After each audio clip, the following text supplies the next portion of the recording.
Welcome everyone. God bless you. This is the second Sunday before Great Lent starts. So we have this Sunday, and next week we have another Sunday, and then Great Lent starts.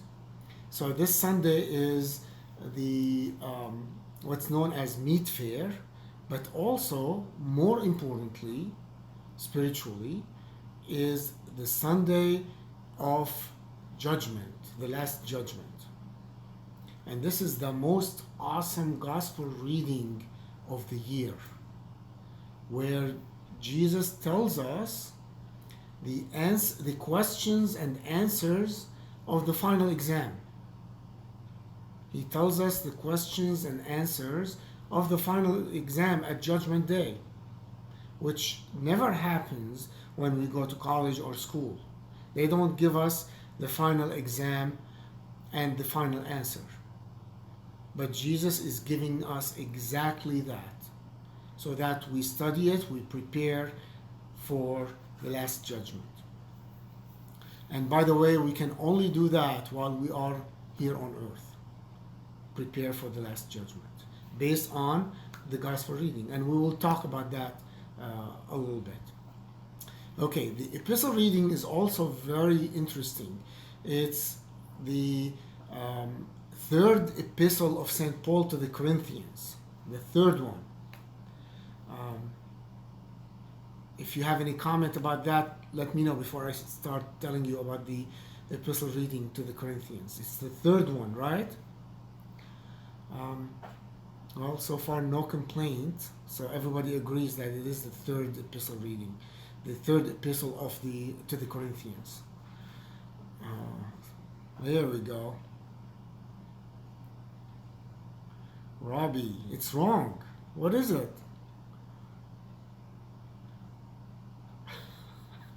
It's not the third. Okay, it's the first epistle of St. Paul to the Corinthians. There is no third in the canon of the Holy Bible. Okay, so let's read it. It's very interesting.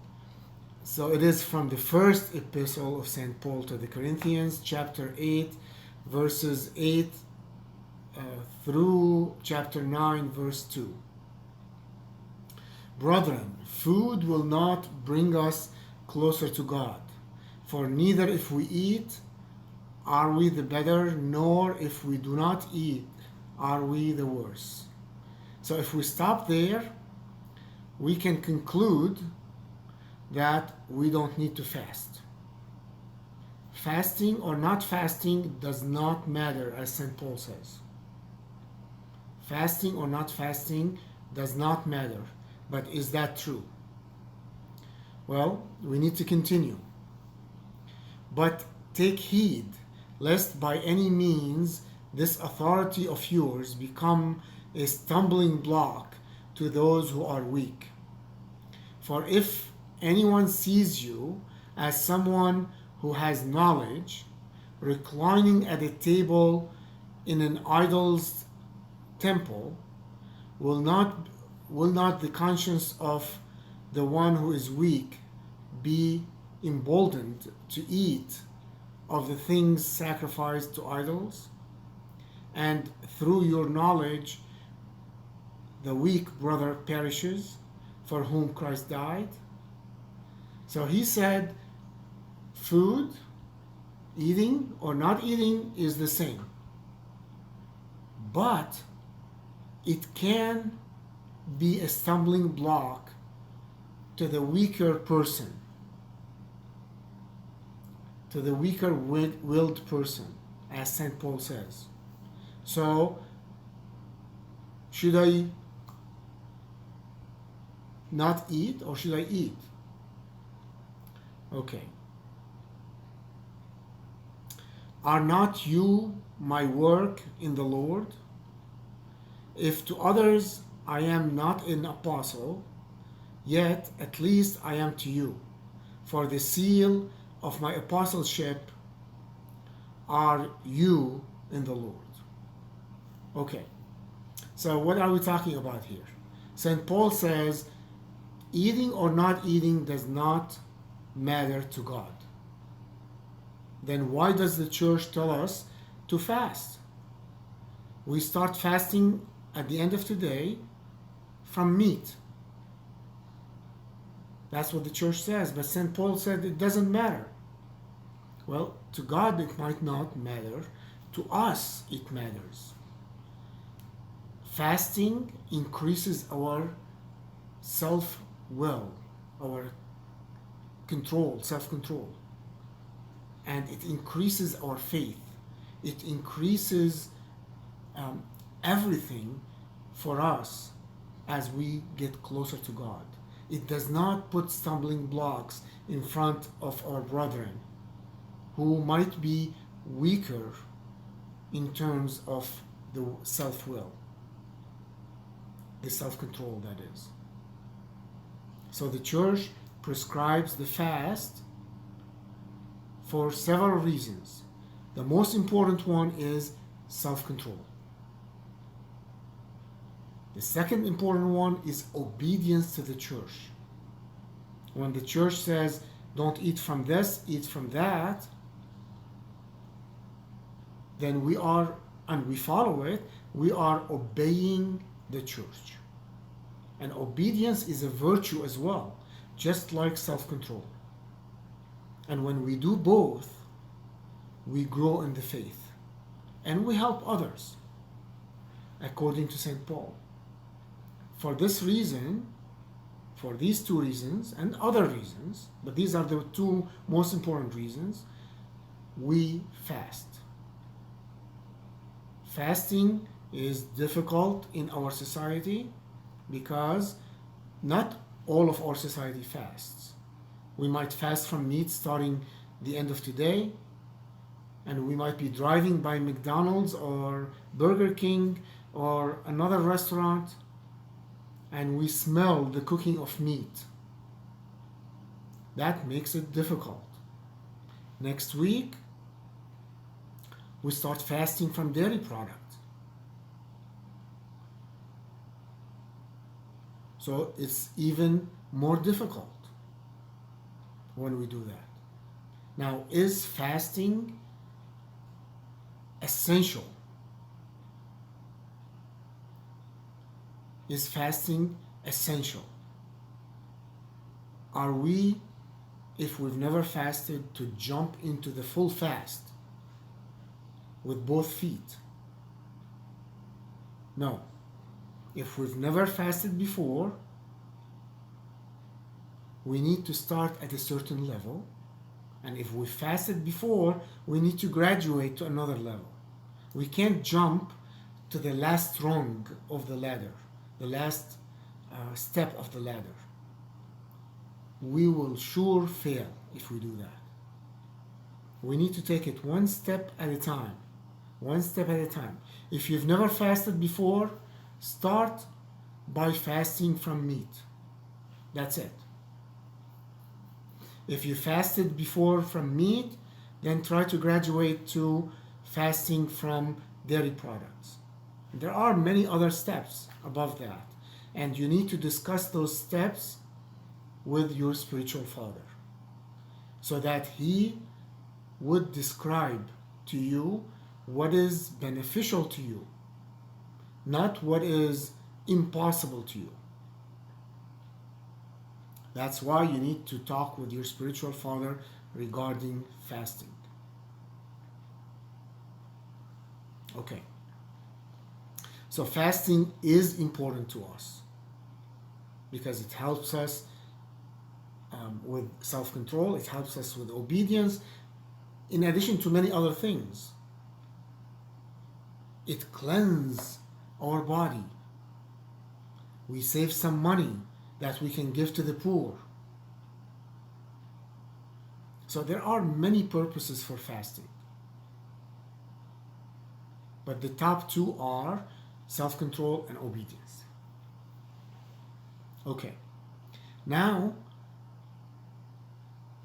the gospel reading, which I will not read in its entirety, it's according to St. Matthew chapter 25, verses 31 to 46. So Jesus says, this is the last judgment. This is exactly how it's going to happen. He will bring all nations to this last judgment. It's not just for the Greeks. It's not just for the Jews. It's not for the Arabs. It's not for this, for that, but it's for everybody. There is not one group that is the exception. Not one group. Everybody, all nations will be assembled in front of Christ when he sits on his judgment throne. He will group the people according to one thing, or that's what it says, or that's what it seems. Have we helped the needy? Have we helped the needy? If we have helped the needy, we stand on his right hand side. If we have not helped the needy, we stand on his left hand side. Okay? The right hand side is called sheep, the sheep. The left hand side are called the goats. And he will say to the sheep, you have fed me when I was hungry. You have given me water when I was thirsty. You visited me in prison, and so on. You gave me clothing, and so on. But that's not only literally, but also spiritually. We could be helping others spiritually, not only literally, physically. So it encompasses everything. And they say to him, when did we do that to you? He says, when you do it to the least of my brethren, you do it to me. As you can see, those people on the right who did the good deeds were ignorant of the fact that they did good deeds. They had no idea. The ones on the left, he says, you didn't feed me, you didn't give me water, you didn't visit me in prison, you didn't clothe me. And that other side, the goats, are ignorant as well. They said, when did we not do that to you? He said, you didn't do it to the least of my brethren.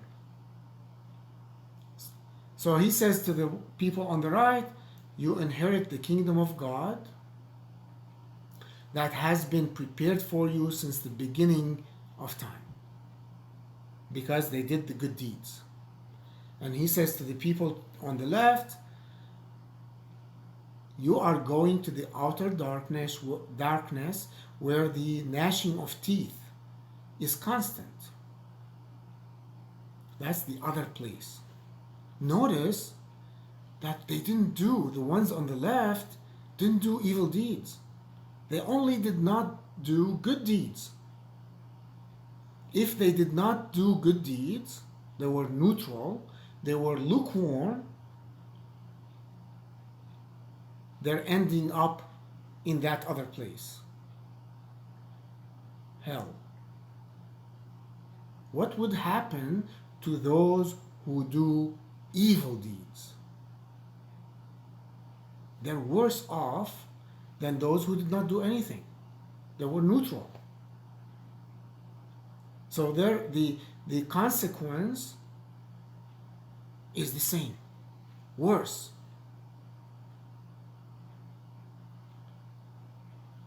It's very important to understand that the ones on the right did good deeds, but they could not have done good deeds without loving God.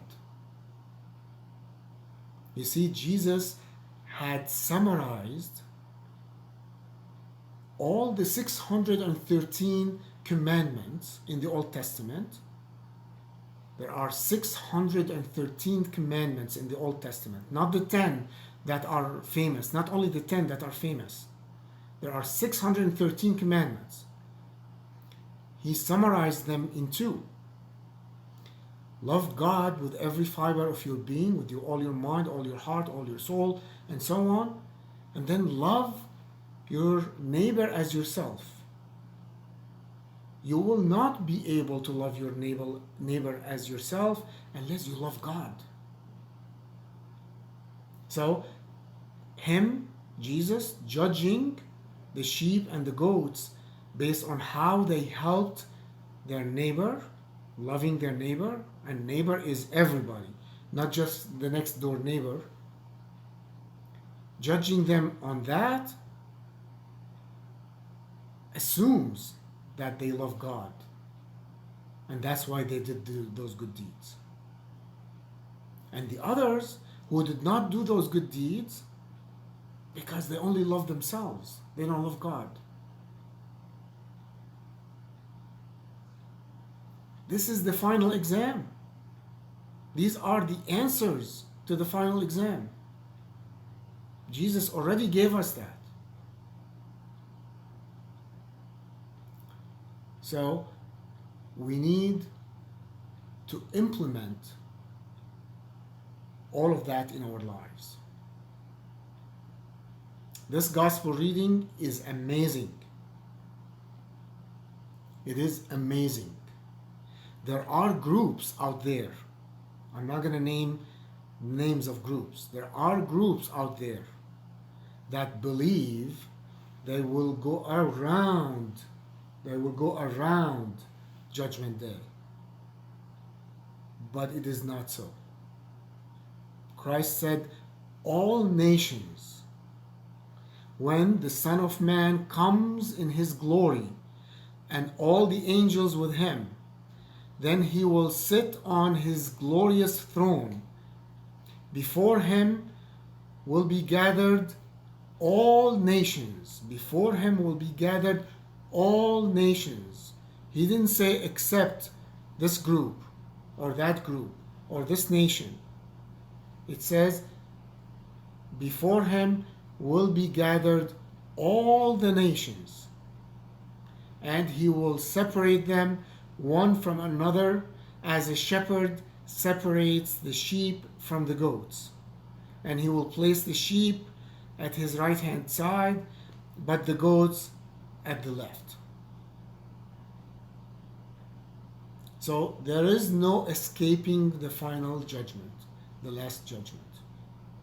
There is no escaping that. And this is not something that I'm inventing. This is something that Jesus said. This is not something that the Orthodox Church is inventing. This is not something that anybody is inventing. It's in the Gospel according to St. Matthew, the Last Judgment. All right. So we need to prepare for that. The church says, prepare your mind, prepare your heart based on this gospel reading. And then the church says, prepare your stomach as well. No more meat after today. No more meat after today.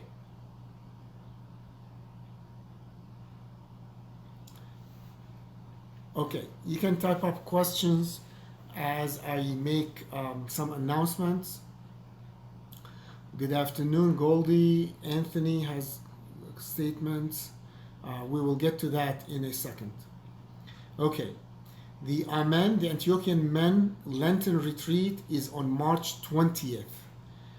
On March 20th, so far we have 51 men registered for the Antiochian Men Lenten Retreat on March 20th.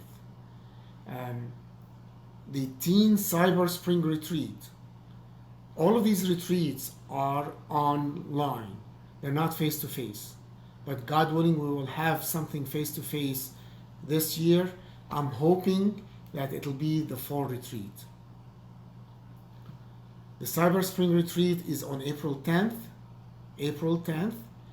The Antiochian Women Lenten Retreat is on April 17th.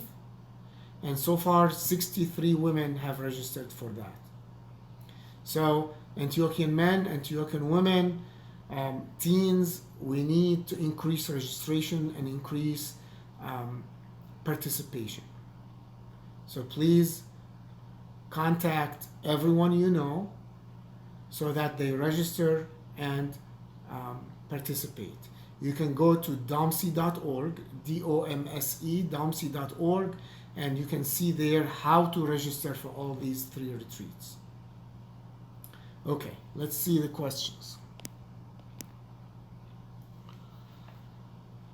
The Orthodox Study Bible often provides great context and background as applies to today's epistle reading. Absolutely. Animals were typically used as sacrifices to the pagan gods. True. As part of each offering, the meat was used both ceremonially and for public consumption. Although the Christians believed